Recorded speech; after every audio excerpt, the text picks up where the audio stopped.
pakailah pakaian baru, hidup mulia atau mati syahid. Dalam hadis yang lain yang diriwayatkan oleh Imam Ahmad dan Baihaqi, an Ibnu Umar radhiyallahu anhum, ilbas jadidan wa 'ish hamidan wa mut syahidan wa yarzuquka Allah qurrata 'ain fid dunya wal akhirah. Ini hadis sahih dalam Sahih Jami'. Berkata Rasulullah sallallahu alaihi wasallam kepada Sayyidina Umar bin Khattab radhiyallahu anhu, kamu kenakanlah pakaian baru, pakailah pakaian yang baru, dan hiduplah sebagai orang yang terpuji, orang yang mulia, dan matilah sebagai orang yang mati syahid. Semoga Allah menganugerahkan kepada kamu menjadi penyejuk mata di dunia dan di akhirat. Alhamdulillah.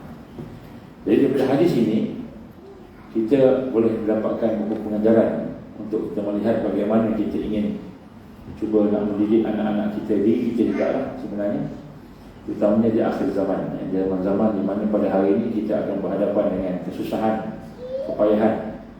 Kita digambarkan ada banyak berita-berita yang kita kata mengerikan, mengerikan dari sudut bencana. Di Pakistan kita melihat bencana banjir, dan begitu juga setengah-setengah tempat bencana kemarau pula, tak ada makan, tak ada minum.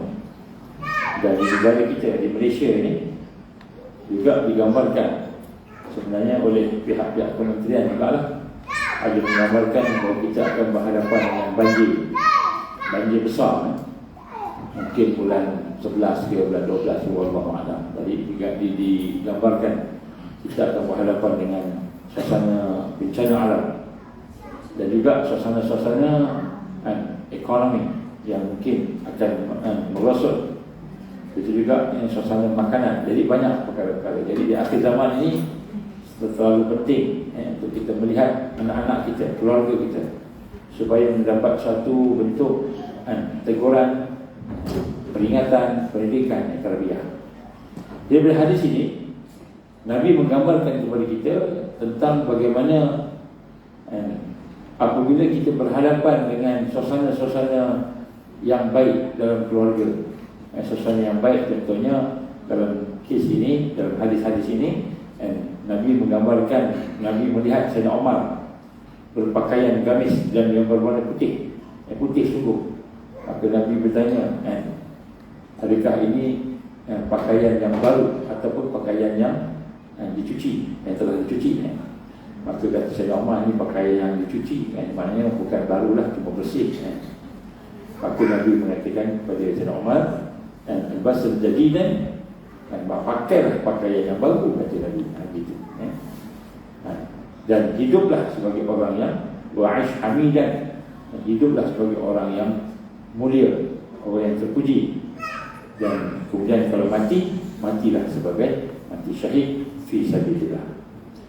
Jadi yang pertama sekali, mungkin kita tengok nilai-nilai ruhiyah yang kita boleh lihat dalam konteks tarbiyah dan pendidikan anak-anak terutamanya, ialah bagaimana Nabi memerintahkan supaya kita, kalau ada kekuatan, kalau ada kita kata kemampuan, maka hendaklah kita mengenakan pakaian baru, pakai pakaian yang baru, pakaian yang cantik, yang baru.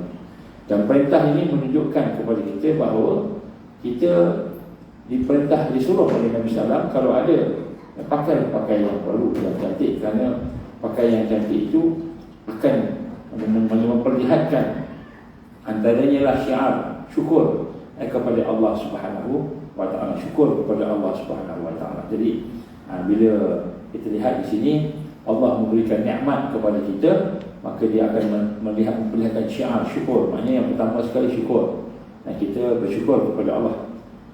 Yang mana syukur itu akan membawa cinta Allah kepada kita, dan kita akan mencintai Allah Subhanahu wa ta'ala. Jadi Nabi kata pakailah pakaian yang baru. Kemudian dalam satu hadis yang lain, sahabat bertanya kepada Rasulullah sallallahu alaihi wasallam tentang bagaimana, adakah kalau pakai pakaian yang baru ni, mungkin yang harga sikit, mahal sikit agaknya, adakah itu tanda sombong? Adakah itu tanda kita termasuk dalam orang yang sombong? Ini Nabi gambarkan kepada ini dari konteks tarbiyah. Maksudnya kita kenakan pakaian baru. Yang pertama, yang kita nak bila tengok benda yang baru, benda yang elok dalam kekeluargaan kita ni, kita nak timbulkan perasaan syukur kepada Allah Subhanahu Wa Taala. Ini syiar kita ni hamba Allah yang diberikan nikmat. Yang semua nikmat Allah. Jadi tak salah pakai baju elok. Jadi kita tak boleh kita kata tanda kita beriman, tanda kita bertakwa, tanda zuhud, kita pakai pakaian yang lama-lama compang-camping. Jadi Rasulullah SAW tidak menyuruh kita pakai baju yang buruk-buruk. Rasulullah perintah pakai baju yang cantik, yang baru, bukan nak bersombong-sombong, tetapi bersyukur kepada Allah. Ini kita tengok pengajaran dia. Dan kemudian ditanya oleh sahabat-sahabat, tak apa ke pakai baju yang baik-baik ni, baju yang elok-elok ni? Sebab Nabi pernah bersabda, kan, tidak akan masuk syurga dalam tidak akan masuk, seorang yang tidak akan masuk syurga sekiranya dalam hatinya ada sombong, ada kata sombong, ada takbur, riak dan sebagainya. Maka Nabi mengatakan, kan, tidak, bukan macam itu. Yang dikatakan sombong ialah apabila ada kebenaran maka dia menolak kebenaran. Itu sombong. Kita berdepan dengan kebenaran, kita berdepan dengan hak Allah, kita melecehkan kebenaran, kita menolak kebenaran. Itulah dimaksudkan sombong. Yang sombong bukan pakai baju yang cantik-cantik. Jadi di sinilah kita lihat bagaimana Nabi menggambarkan kepada kita dalam tarbiyah kita mesti sebagai fitrah, anak-anak kita yang suka benda-benda yang baik-baik tak salah. Kita boleh mengenakan pakaian baru, bagi makanan sedap contohnya. Perkara-perkara yang disukai kan, itulah fitrah. Tetapi bagaimana Rasul sallallahu alaihi wasallam mengajar kita pada hari ini? Maka hendaklah kita menjadi orang-orang yang bukan saja berpakaian baru, tetapi orang-orang yang hidupnya mulia. Jadi pakaian baru, nikmat yang Allah bagi itu bukan sekadar nikmat kita pakai, tetapi hidup sebagaimana orang yang hidupnya mulia. Allah gambarkan, Nabi gambarkan sini, wa'ish hamidan, dan hidup dengan kemuliaan. Dan kemudian Nabi menggambarkan lagi, wa mut syahidan. Jadi bukan saja Nabi menggambarkan kepada kita tentang kena hidup dengan kemuliaan, tetapi juga kita kena mati di dalam mati yang terbaik, iaitu mati di dalam iman kepada Allah SWT, syahid fi sabilillah. Jadi kita nak tengok dalam tarbiyah Rasulullah sallallahu alaihi wasallam kepada kita, terutama kepada anak-anak di sini, kita nak kena rasai bahawa yang digambarkan sebagai sesuatu yang baik itu makan sedap, rumah ada, kereta ada, pakaian cantik contohnya. Jadi nak gambarkan bukan saja cantik fizikal itu, tetapi kita nak tanamkan dalam diri kita, anak-anak kita tu, bahawa hidup mesti mulia macam itu. Hidup dengan mulia, kemuliaan. Dan kemuliaan itulah sebenarnya fitrah. Hidup mulia ni satu fitrah manusia. Cumanya kita buat sini, bagaimanakah, apakah yang dimaksudkan dengan mulia tadi? Itu yang kita nak tanamkan di dalam kehidupan kita. Jadi seseorang yang ada baju yang cantik, ada makanan yang sedap, ada kereta yang elok contohnya, sebagai kenderaan dan sebagainya tadi, maka dia tidak kita tujukan kepada perkara itu sebagai kemuliaan. Kita kata hidup mulia ini bagaimana yang Allah gambarkan di dalam ayat Quran surah Al-Hujurat berkata apa? Inna akramakum indallahi atqakum. Jadi kita dah tanamkan kesukaan, keseronokan, nikmat yang ada dalam kehidupan tadi dengan mulia. Mulia apa? At-taqwa. Dan sesungguhnya orang yang dekat dengan Allah, orang yang dimuliakan oleh Allah itu adalah inna akramakum indallahi atqakum, orang yang bertakwa. Di sini kita lihat bagaimana dalam tarbiyah Rasulullah sallallahu alaihi wasallam kita menghubungkan segala yang baik dalam kehidupan kita, segala yang baik dalam kehidupan masyarakat, terutama dalam keluarga kita bawa supaya pergi kepada hakikat hidup yang mulia. Bukan hanya kebaikan itu saja, nikmat tadi itu, tapi Mulia itu pula ialah orang yang dekat dengan Allah, itu orang yang bertakwa. Sebab itulah digambarkan di sini, ramai orang boleh mendapatkan kebaikan, kemuliaan pada hari ini, terpuji. Tetapi seseorang itu dikatakan terpuji. Jadi kita nak sampaikan kepada anak-anak kita, terutamanya diri kita juga lah. Seseorang itu dikatakan terpuji apabila terhimpun di dalam dirinya itu segala macam kebaikan. Segala macam kebaikan terhimpun dalam kehidupannya, segala dan bentuk kemuliaan-kemuliaan. Sebagaimana yang digambarkan tadi dalam surah Al-Hujurat tadi, kemuliaan yang pertama ialah dihubungkan dengan takwa. Jadi pakai baju, contohnya pakai baju yang cantik, baju yang baru, makan yang elok, kita ni sedap makan, contohnya kita dengan anak tadi, benda yang disukai oleh anak-anak tadi, dan kita hubungkan dengan kemuliaan. Hakikat mulia nombor satu ialah at-taqwa. Dan inna akramakum indallahi atqakum. Jadi kita hubungkan dengan takwa. Dan kemudian hakikat kemuliaan juga ialah apabila seseorang itu dapat sampai peringkat masuk ke dalam syurga Allah, dalam redha Allah Subhanahu Wa Taala. Jadi mulia dihubungkan dengan syurga. Mulia bukan dihubungkan dengan dunia, bukan dihubungkan dengan pangkat. Kan kalau hari ni kita tengok, dia ni Tan Sri, Datuk Sri, Tun, dia ni orang besar-besar, orang kaya. Jadi orang nampak mulia tu dihubungkan dengan pangkat, dihubungkan dengan glamour, artis, glamour, dihubungkan dengan hebat, cantik, macam hero-hero contohnya, ataupun heroin, ataupun handsome, dihubungkan dengan dunia. Jadi mulia bukan dihubungkan dengan dunia. Inilah yang kita nak kena pastikan sampai kepada keluarga kita tadi, bahawa mulia ialah apabila kita ada takwa. Kenapa ada takwa? Kerana takwa lah yang akan membawa kepada redha Allah.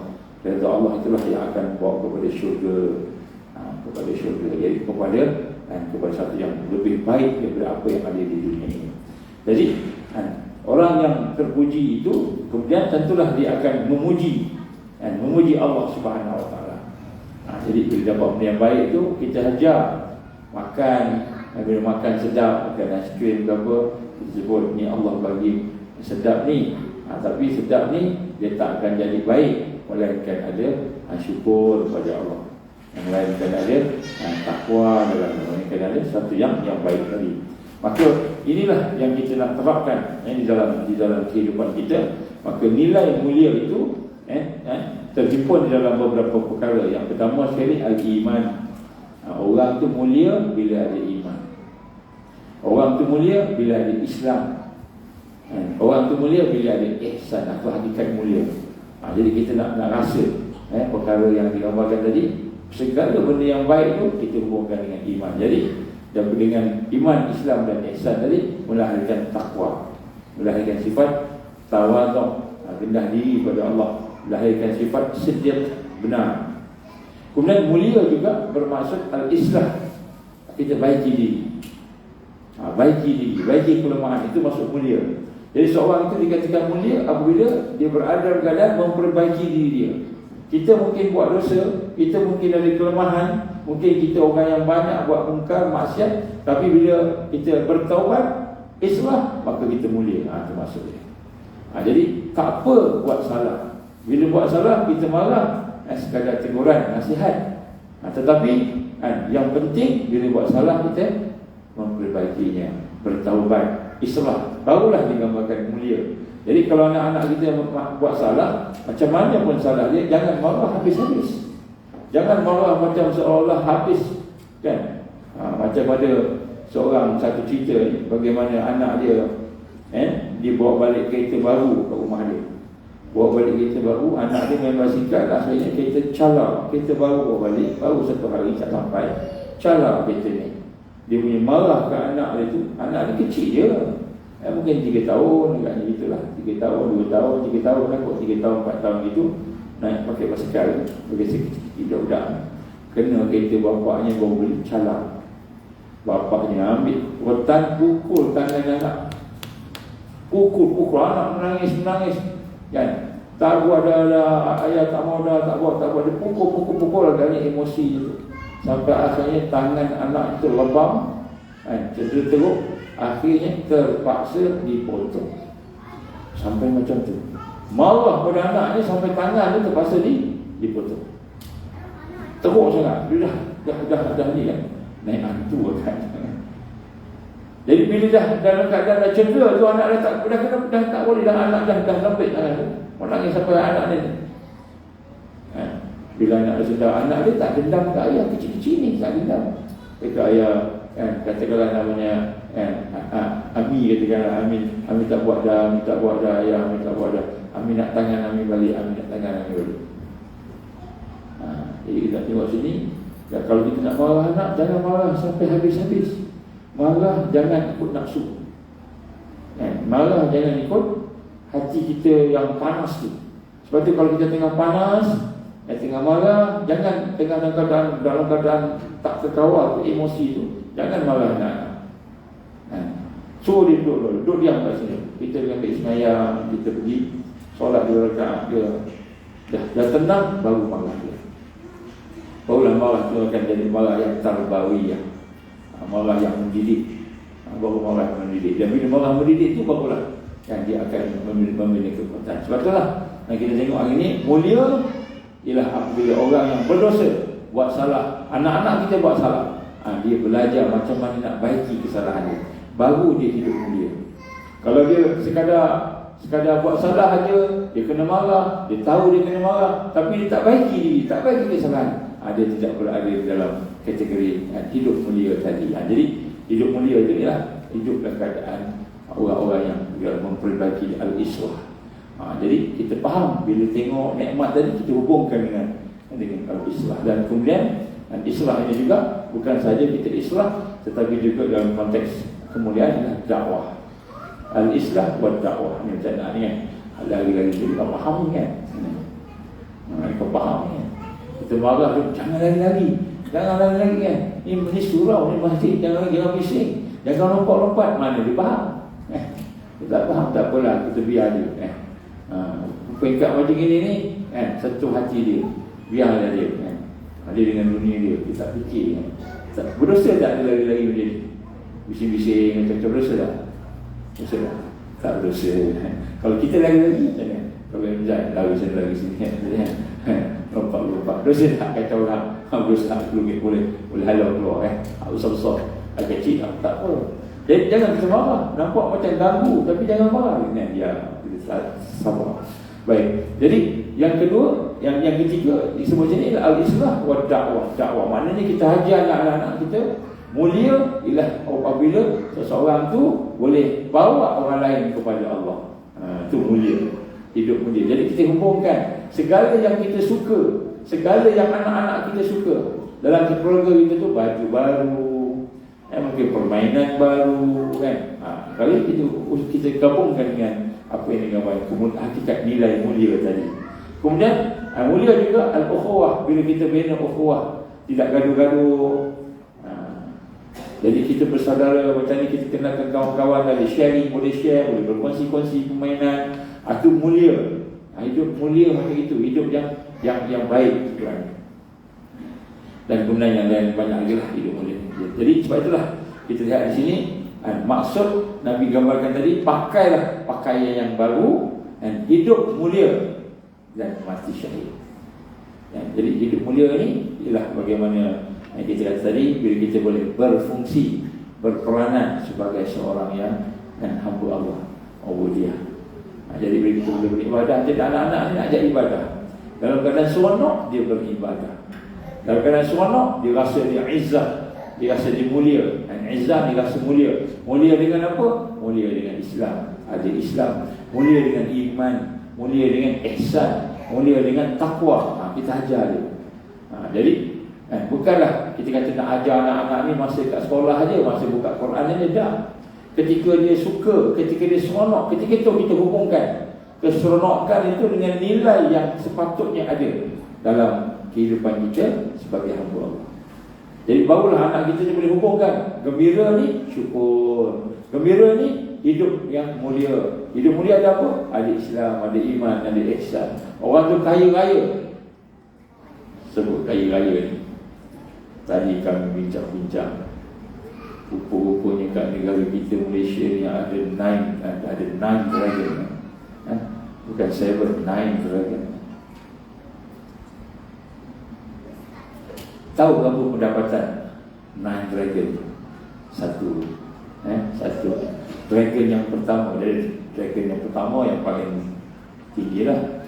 9 dragon itu yang rendah sekali lah. Tapi kita tengok dragon yang pertama ni, saya kata, jangan tanya saya siapa lah, saya tahu tapi saya tanya lah. Berapa pendapatan ni banyak? Pendapatan di sehari, sebulan. Siapa tahu? Pendapatan 9 dragon. Agak sebulan berapa? 1 bilion. 1 bilion. Ada masuk 1 bilion. Satu hari pendapatan net dragon daripada satu dia punya bisnes itu, satu hari 30 juta. Satu hari 30 juta. 30 hari 20 juta.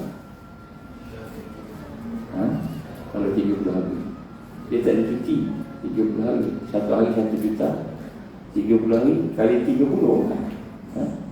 3 kali 30 900 juta satu bulan. Itu daripada pendapatan dia daripada satu ni. Apa bisnes dia? Jangan tanya lah. Jadi Dragon 1, Dragon 2 semua tu, ada 9 Dragon semua memang juta-juta semua. Sebab tu dia boleh beli menteri.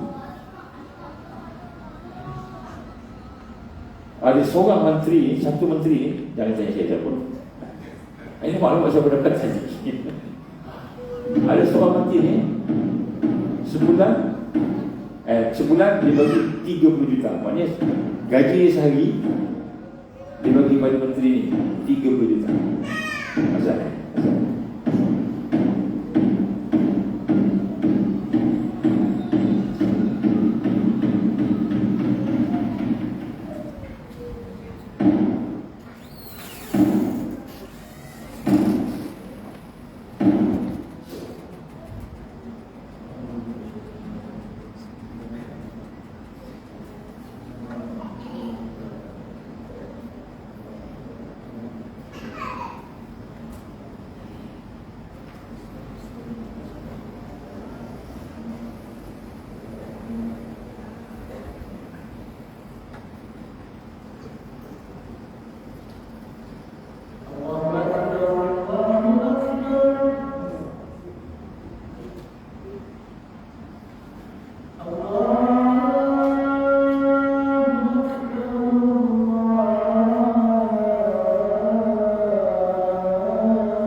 Baik, jadi kita nak ajar anak-anak kita bila dapat benda yang elok, benda yang baik, kita umumkan, kita ikat dengan syukur sebagai tanda kita muliakan Allah, kemudian kita nak hidup mulia.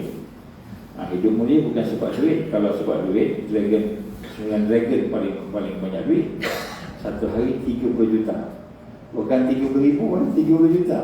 Saya dengar sekali lagi, berapa jadi 30 juta. Saya rasa subhanallah. Allah buka dunia pada dia orang. Sibuk dengan dunia. Dengan dunia itu hina. Baik, 30 juta satu hari. Jadi dia boleh bagi menteri satu bulan 30 juta. Boleh menteri. Nanti guna untuk apa? Pilihan raya. Ini bercerita ni keluar sebab pilihan raya ni. Bayangkan dia boleh pegang menteri. Jangan tanya saya lah. Apa?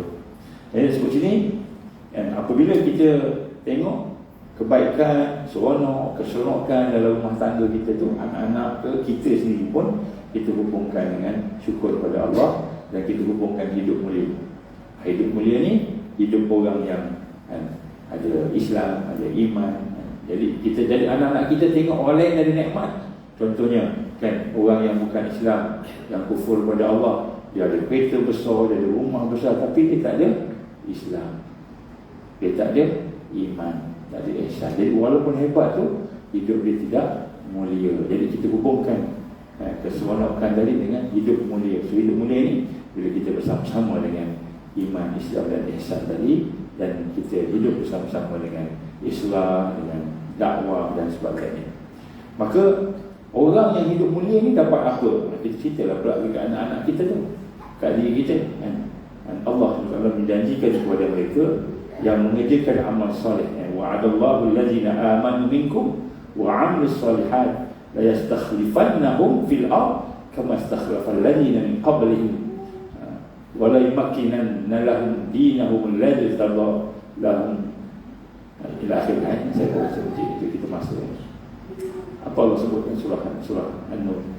Allah gambarkan, dan Allah telah berjanji. Allah berjanji. Apa dia?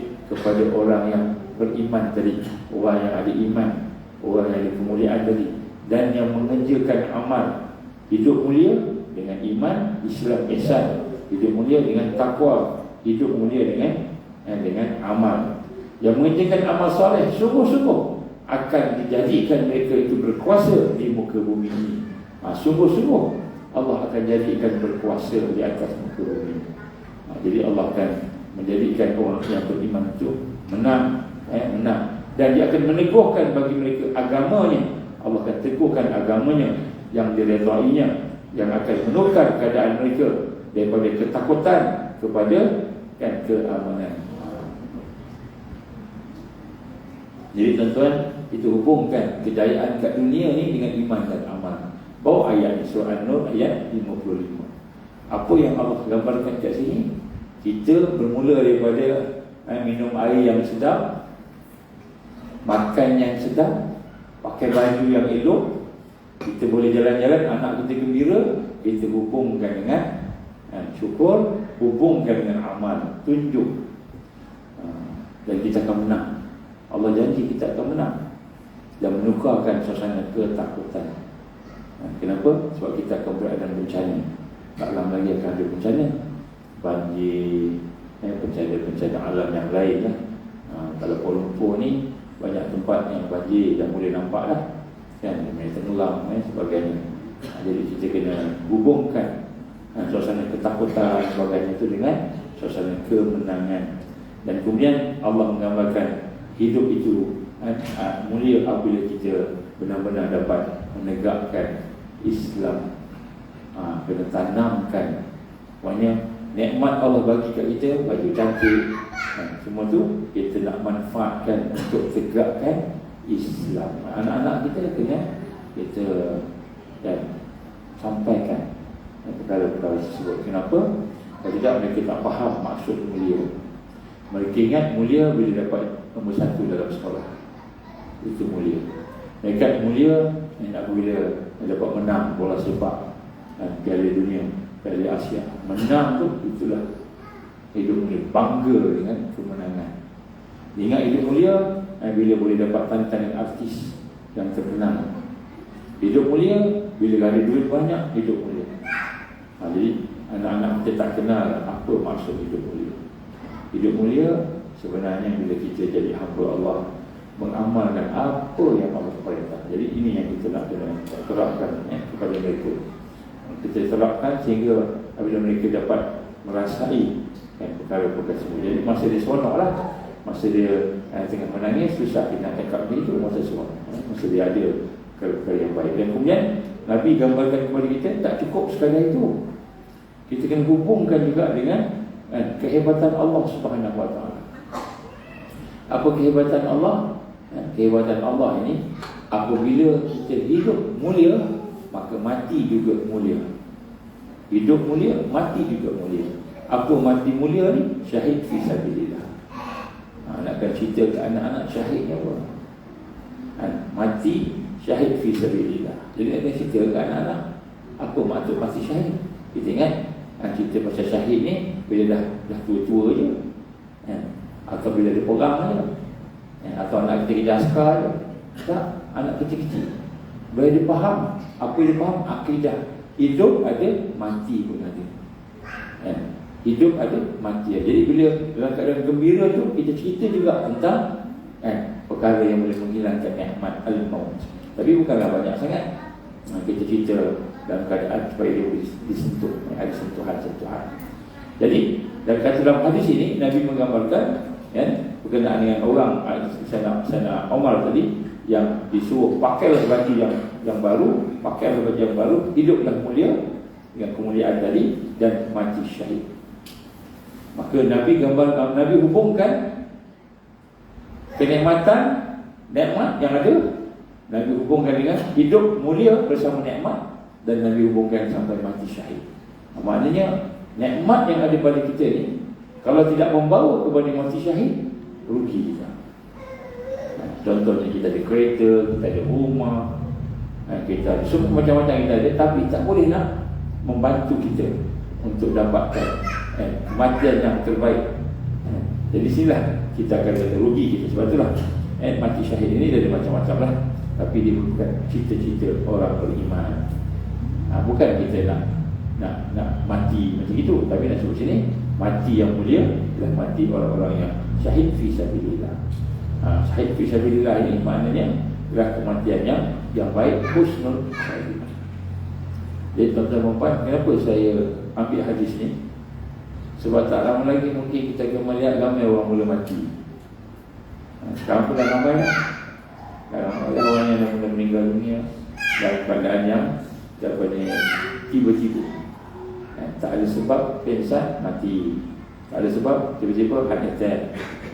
Malahan anak-anak 9 tahun pun dah dia kena sakit jantung, meninggal dunia. Tak pernah dengar serangan jantung umur 9 tahun, tak pernah dengar. Sekarang ni ada banyak orang yang mulai sakit jantung sekarang. Jadi kita nak kena bayang kepada anak-anak bila tengok anak-anak ni, kita dah main, kita doakan pakcik yang meninggal ni supaya dia dapat husnul khatimah. Husnul khatimah tu apa? Husnul khatimah tu bila dia mati dalam Islam, dalam kalimah syahadah, dalam keadaan Allah ampunkan dosa dia.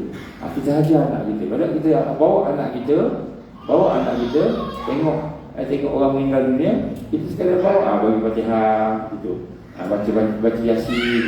Kita tak faham dengan dia akidah. Bila melihat orang yang meninggal dunia, banyak yang pertama sekali, apa akidah seorang mukmin bila melihat seorang itu mati.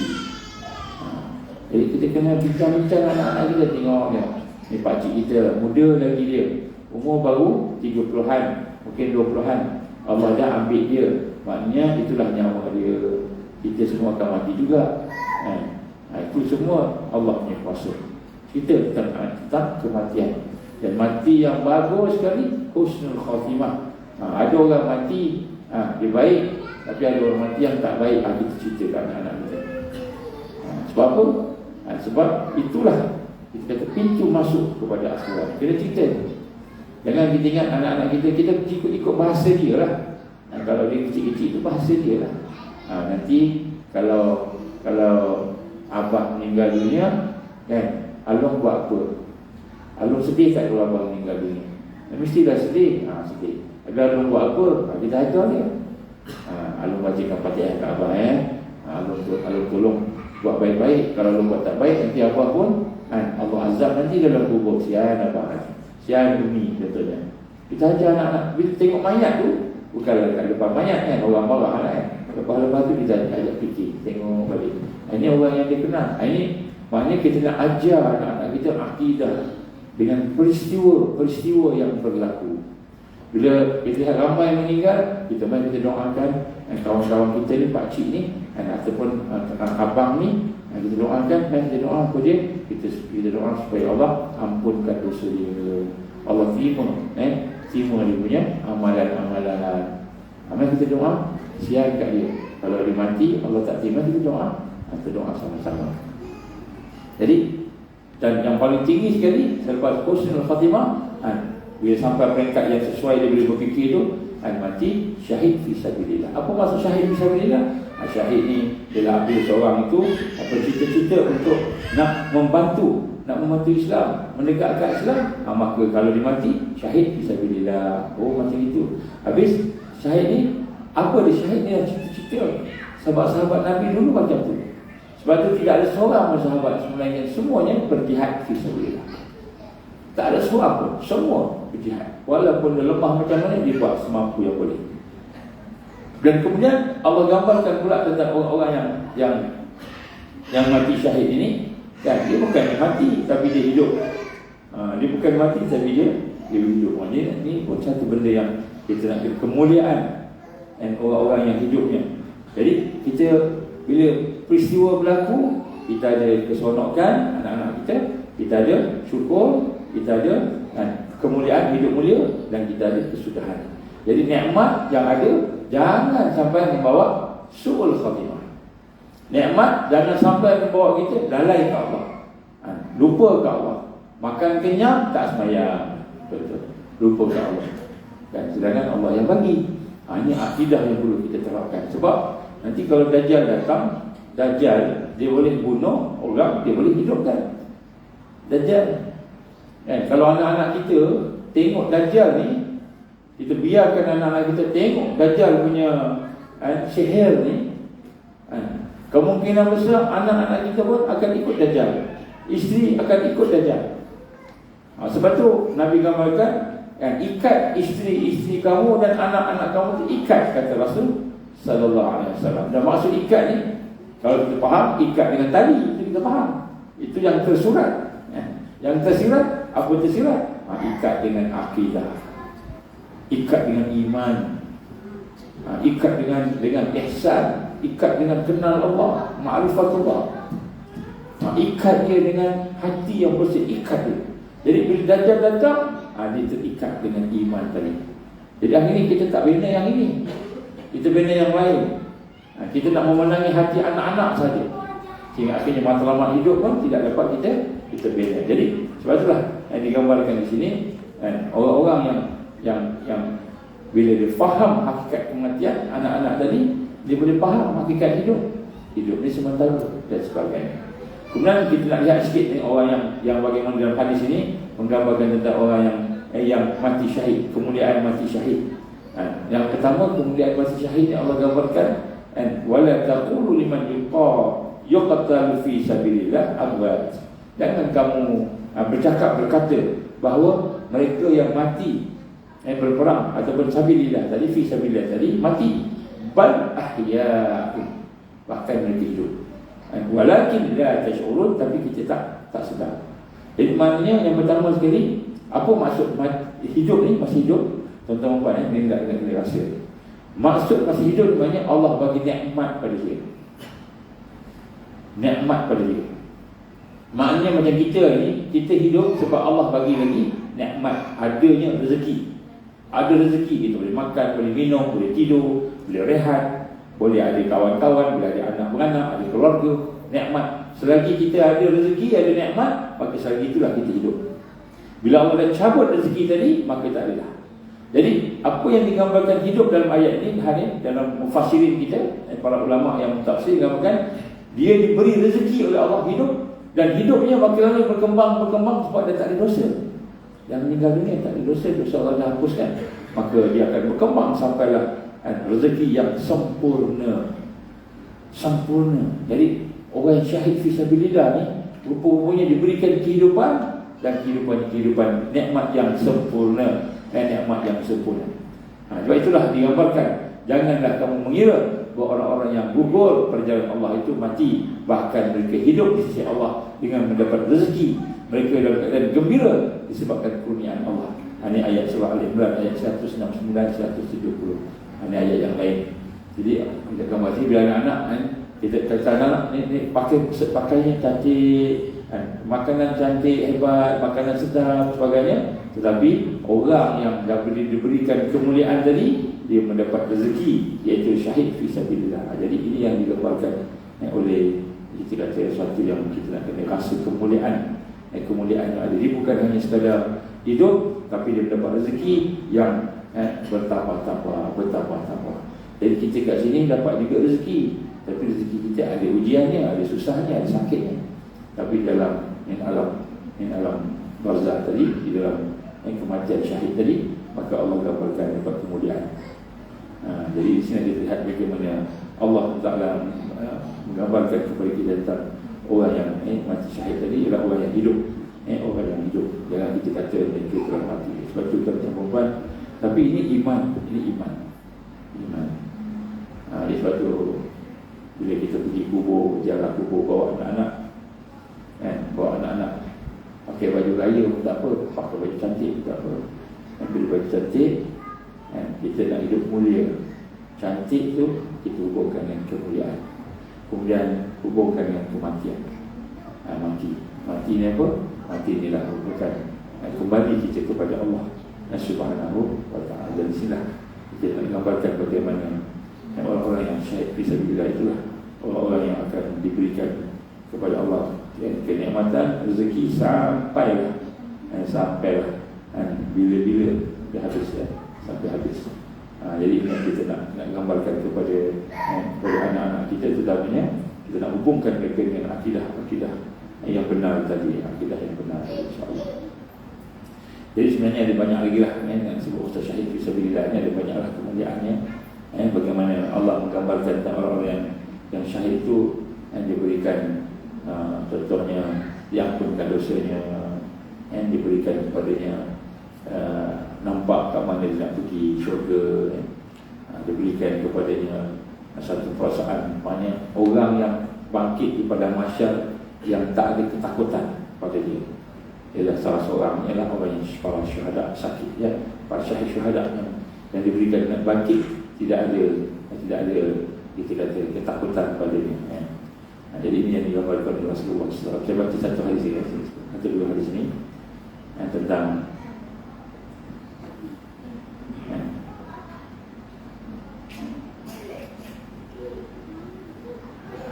amalan yang terbaik.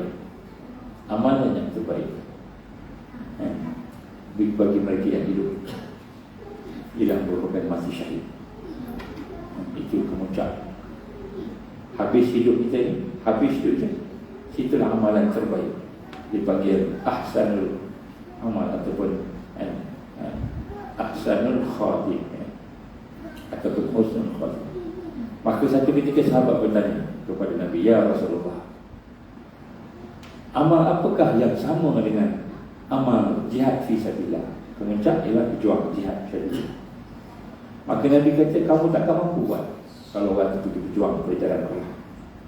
Lalu sahabat bertanya 3 kali, dan Nabi bersebut 3 kali, kamu tak boleh nak buat. Tak sama orang yang pergi berjuang berjalan Allah.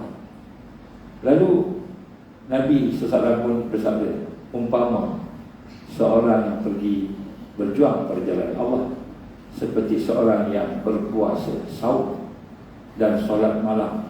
Maknanya siang hari dia berpuasa, malam sepanjang malam dia solat.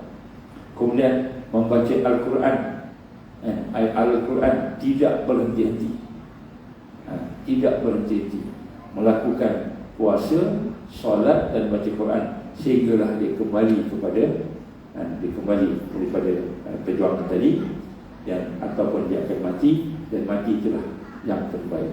Maksudnya nikmat tadi tu, bila dia meninggal tu Allah bagi terus balasan tadi, terus bagi, tak tunggu kiamat, tak tunggu kiamat.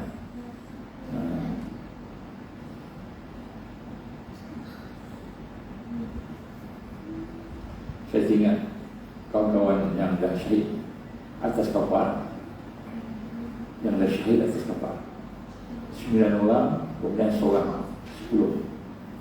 Bila saya kaji sifat-sifat mereka, karakter mereka sebelum mereka syahid ditembak oleh Israel di atas kapal, tidak ada seorang pun di kalangan mereka tu melainkan orang yang kita nampak macam tak ada dosa pada itu. Macam tak ada dosa, macam tak ada dosa. Contoh, ada seorang ni, Abu Bakar.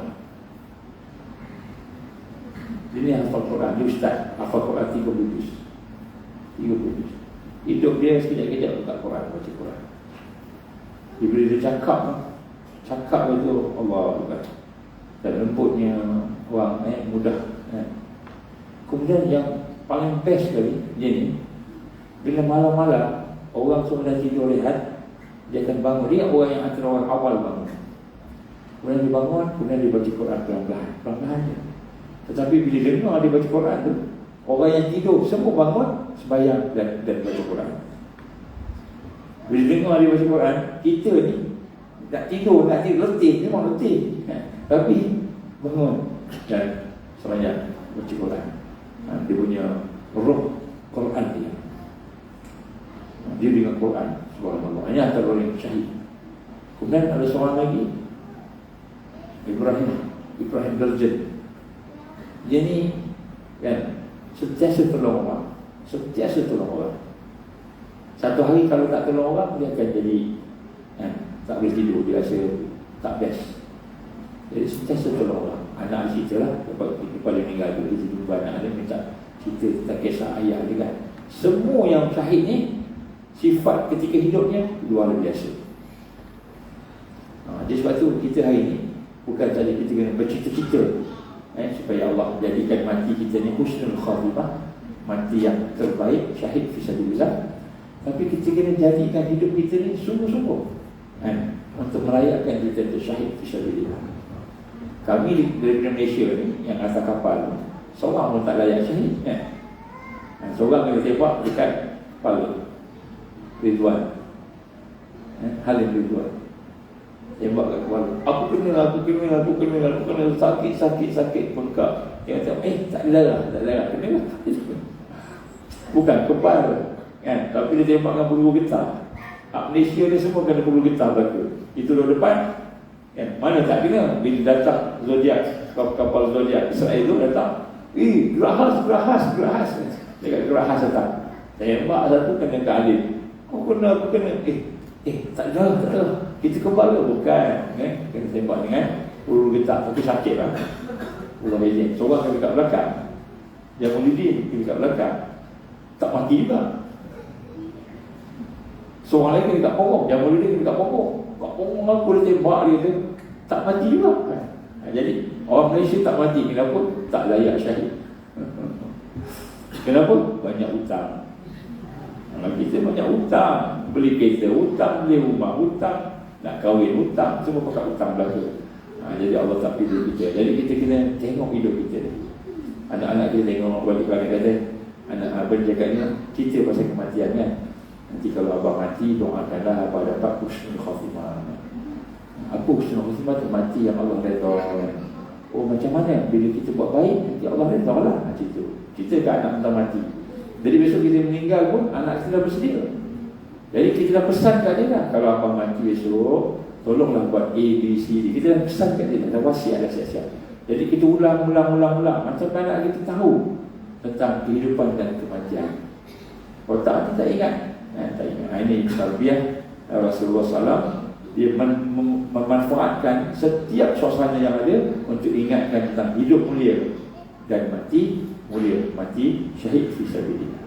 Hidup mulia bersama iman, Islam, ihsan, bersama perjuangan, bersama islah, membaiki diri. Dan mati yang mulia, mati ketika kita mendapat keampunan Allah, kita mati dalam keadaan Allah terima amalan kita. Jadi kita ingat, mudah-mudahan insya-Allah anak-anak kita, keluarga kita akan menjadi keluarga yang mendapat kebahagiaan di dunia akhirat. Walaupun Allah uji kita sekarang berada dalam zaman-zaman yang susah, ekonomi susah, tak lagi susah ekonomi kita, makan pun mungkin susah, mungkin akan ada bencana pula. Jadi kita mudah-mudahan dapat mengikat anak-anak kita, keluarga kita tadi dengan iman, supaya mudah-mudahan dia akan lebih bersedia lah. Akhirnya tidak mengikut Dajjal. Dajjal akan datang bersama kekuatan dunia. Dia akan datang dengan duit, ekonomi, dia akan datang dengan makanan, dia akan datang dengan air, dia akan datang dengan semua benda-benda yang melalai dan melekatkan. Maka hanya iman yang kuat. Sebab itulah saya nak cadangkan ini jelas-jelas. Cadang apa dia? Anak-anak kita kan suka main ni kan. Betul? Suka main ni. Kita buat program, masuk ke mana-mana, ke hutan ke apa ke resort, benda ni tahu tempat lain. Kita hidup bersama alam, alam natural. Ajak anak keluar. Jadi di alam natural tu kita ajar, kita masak sama-sama. Masak guna kan periuk, cik Nabi masak sama-sama. Kita bakar apa? Bakar jagung ke, bakar sama-sama. Back to nature. Kemudian ada aktiviti survival sikit ke, saya cadangkan. Kita bawa anak-anak ikut umur lah. Kalau yang kecil-kecil ni kita bawa lah yang ni. Tapi kita keluar daripada alam virtual life, patah balik kepada alam yang real, alam sebenar. Baru dia tahu, aku ni rupanya nak makan ni pun macam gini rasanya, rupanya begini. Maknanya kalau banjir, kalau bencana, kalau hidup ketika tak ada harta, rumah runtuh apa sebagainya, anak-anak kita boleh terima ini semua hakikat hidup. Ini Allah yang tentukan Allah dan qadar. Kami ada buat program di Smart Selamat, di Asahan baru-baru ni. Alhamdulillah. Mula berfikir tak mau dah benda-benda macam ni. Bukan kita kata tak penting, ada benda yang penting, tapi banyak yang merosakkan. Kita punya game. Sebab ada keseluruhan game ni dia guna apa? Dia merosakkan akidah. Jadi kita bawa keluar anak kita, cucu kita pergi semua. InsyaAllah kami kita pun ada buat program-program itu perlu sekali lah. Survival. Jadi kita nak keluar daripada alam virtual life dan alam maya yang bukan sebenar, alam movie, alam game, dan alam-alam yang menghayalkan. Kita keluar masuk ke alam yang benar, alam hidup secara dan sebagai hamba Allah. Tengok pokok besar, semut besar ni semut besar ni kan. Saya tengah cakap-cakap tu gaduh semut ekor besar ni, besar semut ni. Kita jarang tengok lah kan, dulu pernah lah tengok lalu kan. Jadi anak-anak tengok ni semua besar semua ni, bayangkan kan. Jadi kita ajar anak-anak kita kembali balik kepada hidup yang normal sebagai seorang manusia, hamba Allah. Masak sama-sama, duduk dalam kemah, kena hujan pula, kita boleh bayangkan pula hujan macam mana, Allah turunkan hujan. Kalau tak duduk rumah, hujan tak tahu hujan dia, tak tahu basah. Jadi kita keluar semula daripada alam virtual, alam maya yang dicipta oleh Dajjal dalam sistem pemikiran orang manusia pada hari ini. Ini salah satu cara bagaimana kita mentarbiah anak-anak mengikut suasana-suasana yang boleh mendidik, insya-Allah. Itulah insya-Allah sebenarnya saya pertama saya dapat sampai tadi, Allah izin jam 2 jam lebih kurang. Jadi mudah-mudahan Allah berkati kita, insya-Allah. Aku beri hazah Astagfirullahaladzim walaupun kita berjumpa masjid. Bismillahirrahmanirrahim. Alhamdulillahirabbil alamin wassalatu wassalamu ala asyrafil anbiya'i wal mursalin wa ala alihi wasallam. Allahumma innaka ta'lamu anna hadhihi al-qulub قد ثبت على محبتك وثبت على طاعتك وتوحدت على دعوتك وتأمل على نصرة شريعتك فاسك اللهم رابطتنا واهد متنا واهد سبلها واملأها بملك الذين يخلو واشرح صدورها بخير الإيمان بك وجميع التوكل عليك وأحييها بمعرفتك وأنس أرشاد في سبيلك يا الله إنك نعم المولى ونعم النصير اللهم يا مقلب القلوب ثبت قلوبنا على دينك وعلى طاعتك وعلى الجهاد في سبيلك لا إله إلا أنت سبحانك إنا كنا من الظالمين اللهم إنا نعوذ بك من عذاب جهنم اللهم إنا نعوذ بك من عذاب القبر اللهم إنا نعوذ بك من فتنة المحيا والممات اللهم إنا نعوذ بك من فتنة المسيح الدجال اللهم إنا نعوذ بك من المحسن والمغرم اللهم إنا نعوذ بك من أن نشرك بك شيئا نعلم ونستغفرك لما لا نعلم ربنا لا تزغ قلوبنا بعد إذ هديتنا وهب لنا من لدنك رحمة إنك أنت الوهاب ربنا أتمم لنا نورنا واغفر لنا إنك على كل شيء قدير ربنا آتنا في الدنيا حسنة وفي الآخرة حسنة وقنا عذاب النار وصلى الله على سيدنا محمد وعلى آله وصحبه وبارك وسلم سبحان ربك رب العزة عما يصفون والسلام على المرسلين والحمد لله رب العالمين سبحانك اللهم وبحمدك أشهد أن لا إله إلا أنت أستغفرك وأتوب إليك بسم الله الرحمن الرحيم والعصر إن الإنسان لفي خسر إلا الذين آمنوا وعملوا الصالحات وتواصوا بالحق وتواصوا بالصبر وبالله التوفيق والهداية السلام عليكم ورحمة الله وبركاته.